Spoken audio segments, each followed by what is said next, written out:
Hey everyone, Steve here with Phantom History. Thanks so much for checking us out on YouTube, and if you enjoy our content, make sure you subscribe. I also wanted to remind you that Patreon subscribers get access to bonus content, and we have a newsletter that you can subscribe to that will let you know when a new episode drops and when that new bonus content is available. Enjoy this episode.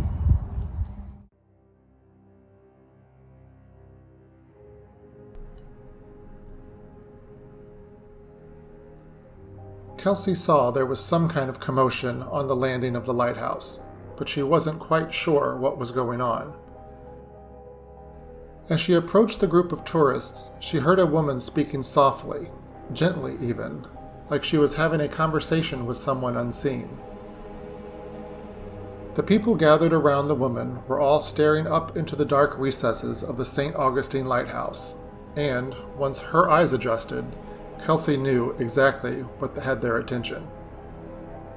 Unable to believe her own eyes, Kelcie left the lighthouse and found a fellow employee and brought her back to the lighthouse entrance with her, where she too saw the three misty figures hovering over the second-story landing of the tower and staring down at the crowd gathered below. Do you see that?"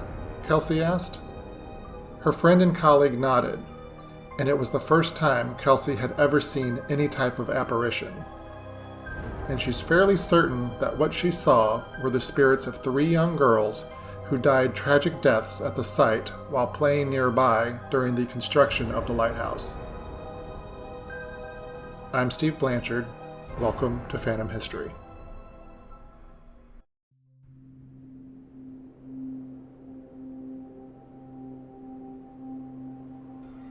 Nestled along the northeast coast of Florida, St. Augustine has the unique distinction of being the oldest city in the United States.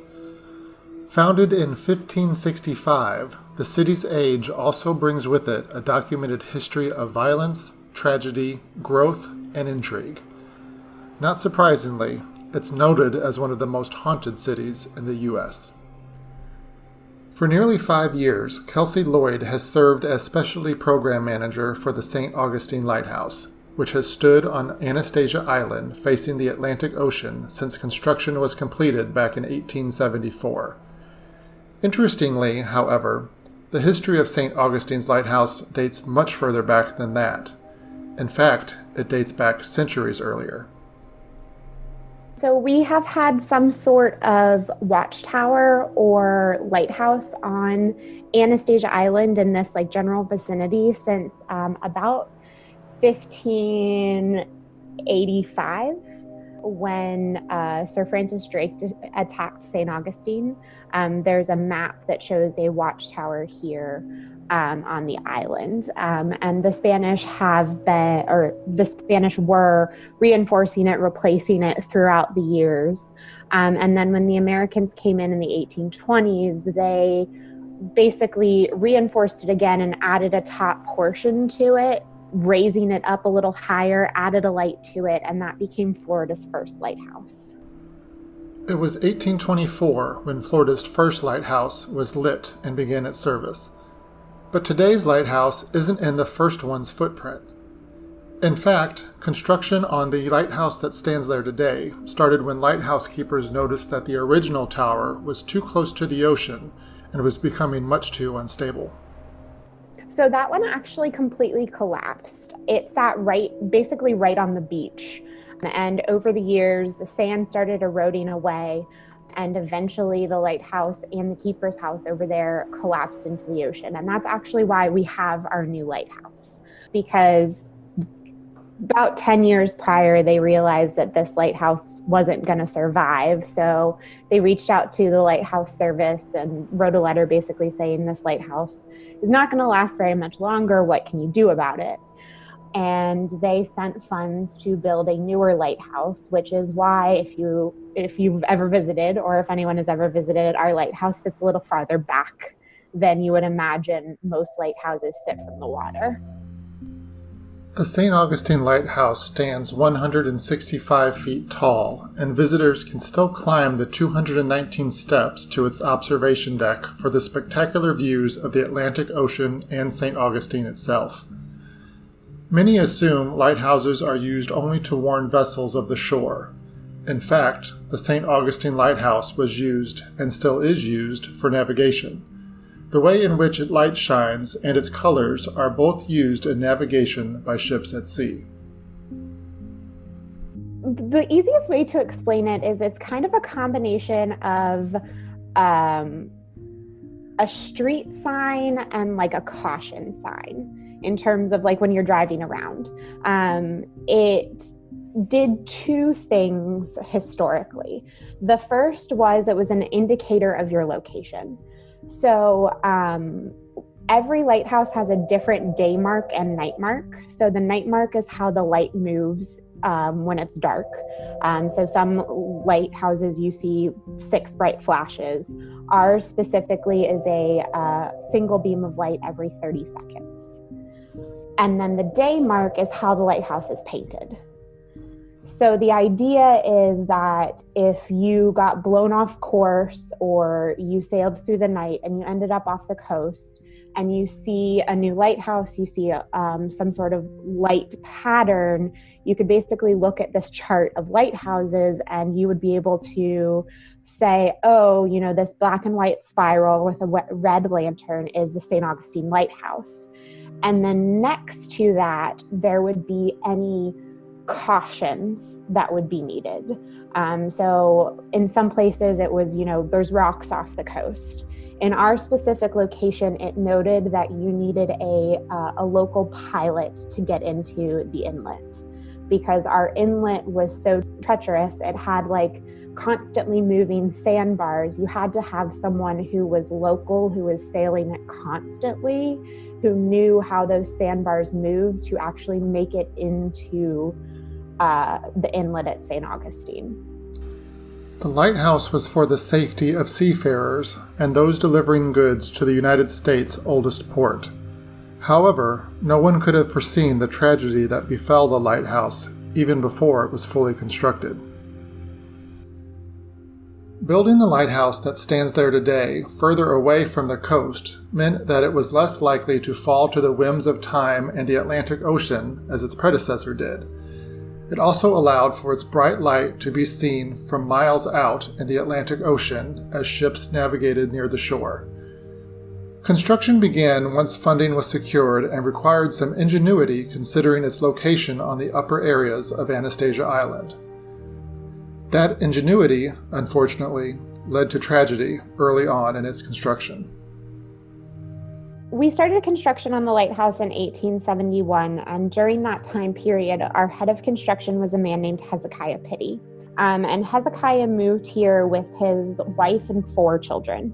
And one day, those children were playing on the construction site, and we're pretty sure that this was a common play area for them, and their father probably didn't approve, but they used this cart that would have been used for the transportation of materials. So kind of imagine it as like a mine cart or a dump cart that ran along a rail line from the lighthouse down to the ocean. And the kids used it as kind of a Victorian era roller coaster. So they'd start up towards the lighthouse and they'd let the brake go and they'd go flying down towards the water, and it would stop at the end and they'd haul it back and go again. And that went great for a couple years until July 10th, 1873, when 4 girls got in that cart. Hezekiah's eldest daughter, Mary, her younger sister, Eliza, their littlest sister, Carrie, and with them they had a African-American maid. And those 4 girls got in the cart. They went flying down towards the water, but the cart didn't stop at the end. It flipped over, trapped the girls underneath. And there was a worker, Dan Sessions, who saw the whole thing happen and was able to get there, lift the cart. But by the time he was able to do all of those things, he could only save one of the little girls, Carrie, who was only 4 at the time. And so those other 3 girls drowned. The spirits of those young children who drowned nearly 150 years ago are said to still be present at the St. Augustine Lighthouse, and oftentimes are seen playing with each other and with guests. In fact, their spirits are among the most active on the lighthouse grounds, and beyond. they're definitely tricksters. They have a tendency to like play with shoelaces and the glow sticks we give out to guests, and you'll hear them giggling. In the last couple of years, they've really taken to playing hide and seek. They'll start setting off EMF meters, and then you have to like wander around an area in order to find them. And they'll spike the meter up, and then they'll hide again. You have to go find them. Really, throughout our entire property, one of the things that I tell people all the time is that our ghosts wander. Some of them are potentially drawn to certain locations, but we've pretty much had experiences all over property with all of our ghosts. And even off of property, like they don't stay within our fence line. There's a park across the street that used to be part of Lighthouse property and is actually probably much closer to where they died than the actual lighthouse. But we get people reporting swings swinging on its own, and like pictures of little girls like sitting in the trees over there because they've got those big like live oak trees that are great for climbing. As Kelcie mentioned, the little girls are the most active spirits, but they certainly are the only ones. She can't say exactly how many roam the lighthouse and the surrounding grounds, but there is a long history associated with lighthouses there, as well as Native American settlements dating back thousands of years. But Kelcie, who doesn't consider herself sensitive to the paranormal, has had her fair share of run-ins with ghosts. One of her most notable experiences likely involved a ghost the staff refers to as the man in the blue suit. So about 4 or 5 years ago now, it was pretty close to when I started, I got locked in the tower. I took a really small group in on a tour, and it was probably like 11:30 at night. And historically, we used to let the tower door just close behind us because it just like clicks closed, and then you can just come and turn the handle and it opens back up, like no big deal. And I sent my group up to climb the tower, and there was another staff member there with me down at the bottom. But everybody else who was on site was in that lighthouse. Like there's nobody else on property. And we make it back to that front lighthouse door, and not only is it closed, but it's locked and bolted, which required a key from the outside at the time. So I actually had to climb out one of like the hallway windows and down and around.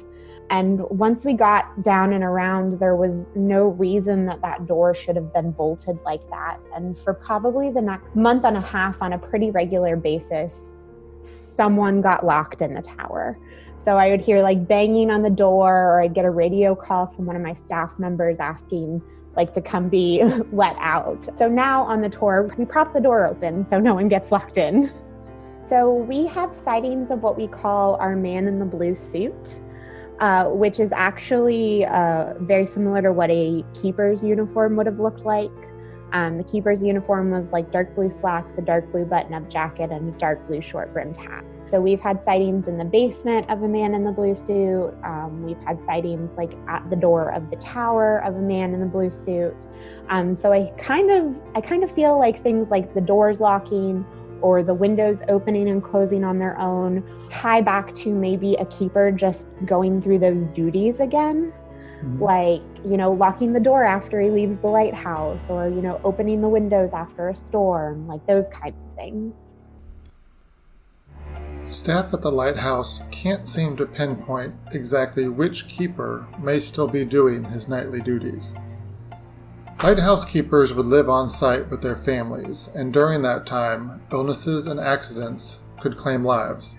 So we had a lighthouse keeper at the original lighthouse fall to his death from the tower. He was whitewashing the tower and his scaffolding failed, and he fell to his death.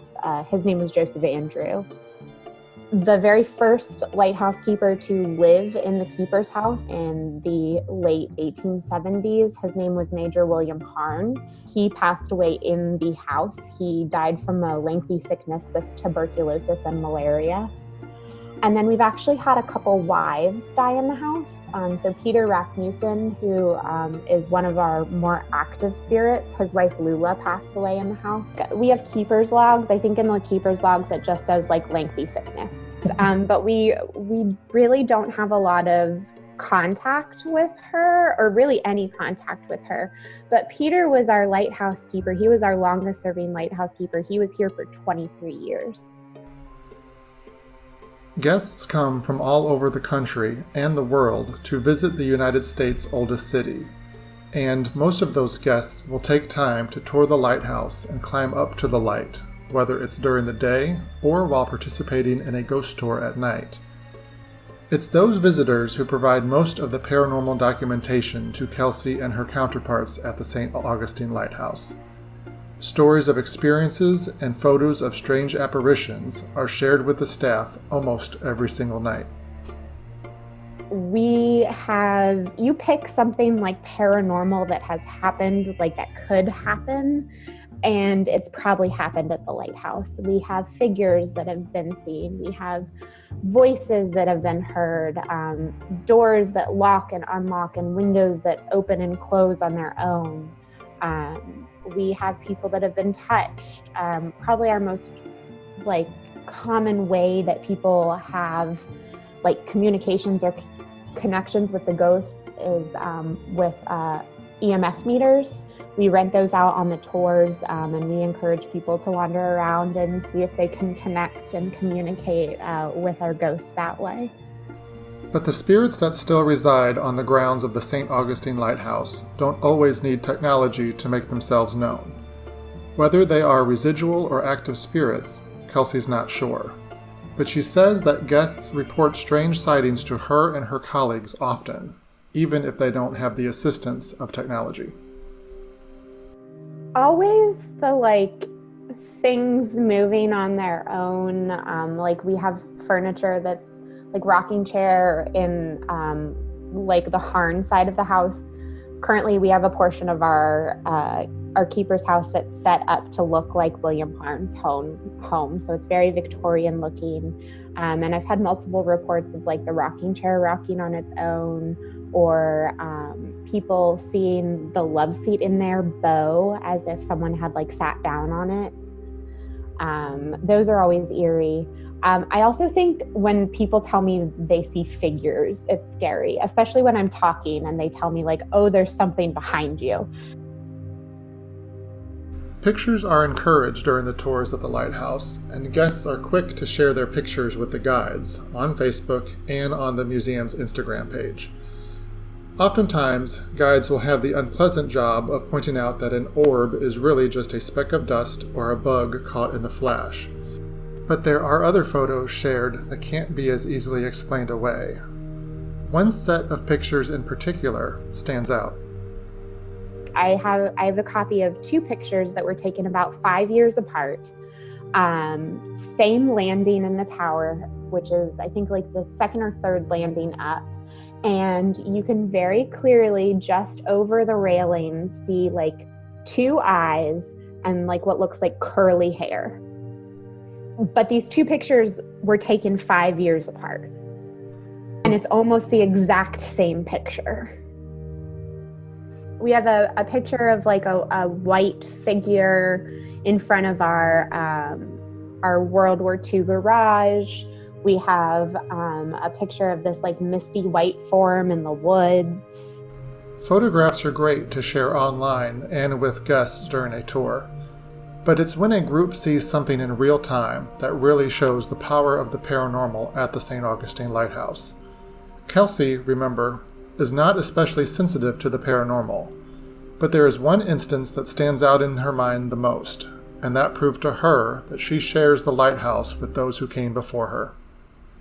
We had a woman who was very sensitive to things on the tour, and during that second portion where everyone gets to kind of spread out, she was down at the base of the tower, so standing at the bottom of the staircase, didn't go up any landings, and she's just kind of down at the bottom talking, reaching out, saying, if there's anyone here, you can come visit, all of these things. And I usually take walks around the property to make sure, as people are going about, that they're well behaved.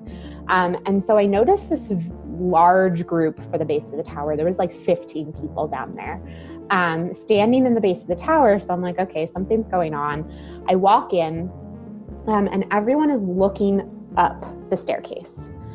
And so I do one of these, like, I'm kind of glancing up, but like very tentatively glancing up because I'm not sure I actually want to see what's going on.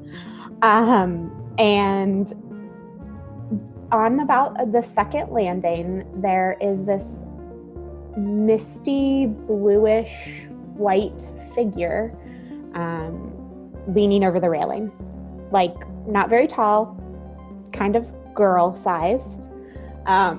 And the woman who is talking is like, thank you for coming to visit. Like, we're very glad to have you. If you'd like to bring your friends, come and get them. And at this point, I'm not sure what I'm seeing. So I go and I get one of my coworkers, make her come back in and like, you have to see this. You have to tell me like I'm seeing what I'm seeing. She sees the exact same thing. And this woman and this group of people spend about 10, 15 minutes down at the base of the tower. And by the end of that 15 minutes, we not only have that one figure, but we have 3 little figures that are leaning over the railings, like kind of just hovering there. And as we start to wrap things up at the end of the night, the woman who's been recording the whole time, like she has a recorder, she says, is there anything you'd like to say? And I'm there in person, I hear nothing. She and her husband come back a couple weeks later, play me that portion. And you can hear her say, is there anything you'd like to say? And then almost directly after that, you hear a little girl's voice say, thank you. In 2015, St. Augustine celebrated its 450th anniversary. While that's a long time, it only accounts for the European settlements in the area, not the thousands of years of Native American tribes that called the area home. Could that be the reason why the St. Augustine Lighthouse is so paranormally active? No one really knows for sure, but there are those who have theories. I've had people tell me it's because, we're this big beacon in the sky and the light draws them. I think it might be different for each of our ghosts. With Peter, he was here forever. This was most of his life. With the girls, I think this was probably a happy location for them. Like, they had their family here, they probably had playmates. Like, this was a good spot for them, even though this is where they died.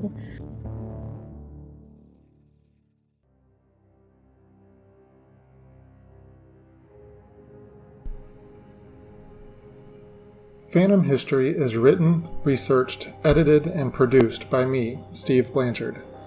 Special thanks to Kelcie Lloyd for sharing her experiences in this episode, and to the St. Augustine Lighthouse for assisting with the interview. Music for this episode was provided by Antonio Bizarro, Chad Crouch, and Shane Ivers. Please consider giving Phantom History a 5-star review wherever you listen to your podcasts, and feel free to visit us online at phantomhistory.com or on Facebook and Instagram. And of course, as always, thank you for listening.